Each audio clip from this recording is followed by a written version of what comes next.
మామిడిపళ్ళ రుచులే కాదు, కపిల్ వారి 30 సంవత్సరాల నాణ్యత మరియు నమ్మకం.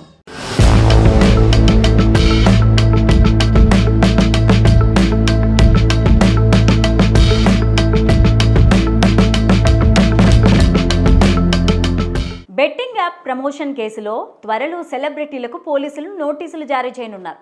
ఆన్లైన్ బెట్టింగులకు సంబంధించి ఇప్పటికే పలు పోలీస్ స్టేషన్లలో కేసులు నమోదయ్యాయి. దర్యాప్తు కోసం సిట్ను ఏర్పాటు చేశారు డీజీపీ.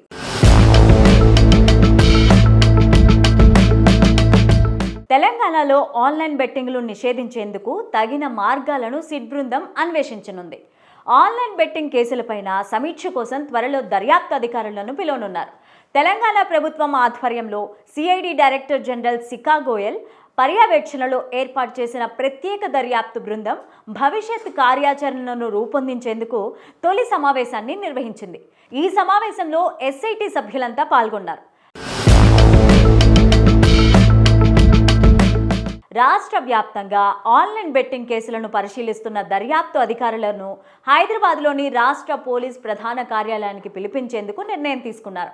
వారు కేసులకు సంబంధించిన ఫైల్స్తో పాటు సంబంధిత సమాచారాన్ని నిర్దేశించిన ఫార్మాట్లో తీసుకురావాల్సిందిగా ఆదేశించారు. అయితే సిట్ ఈ కేసుల దర్యాప్తును సమీక్షించి స్టాండర్డ్ ఆపరేటింగ్ ప్రొసీజర్ను రూపొందించి దర్యాప్తు అధికారులకు మార్గదర్శకాలను అందించనుంది.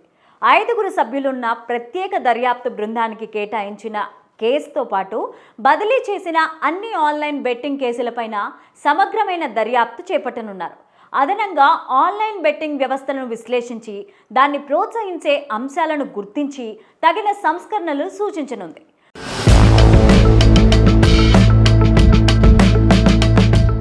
దీంతో పాటు న్యాయపరమైన నిబంధనలు, నియంత్రణలు పరిగణలోకి తీసుకోనున్నారు.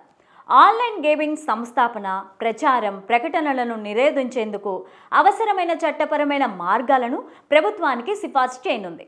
ఇక తెలంగాణలో అన్ని ప్రభుత్వ శాఖలు మరియు సంస్థలు ఎస్ఐటికి పూర్తిగా సహాయాన్ని అందించాల్సిందిగా సిట్ అధికారులు కోరారు.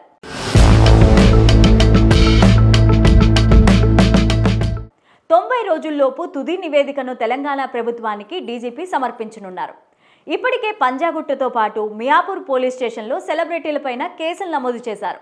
ఇక త్వరలో సెలబ్రిటీలకు పోలీసులు నోటీసులు జారీ చేయబోతున్నారు.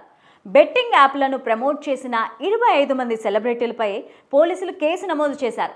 ఇప్పటికే పలువురు పోలీసుల ఎదుట హాజరయ్యి వాళ్ళ స్టేట్మెంట్ని సైతం ఇచ్చేశారు. తాజాగా వీరికి సైతం నోటీసులు జారీ చేసేందుకు రంగం సిద్ధం చేశారు.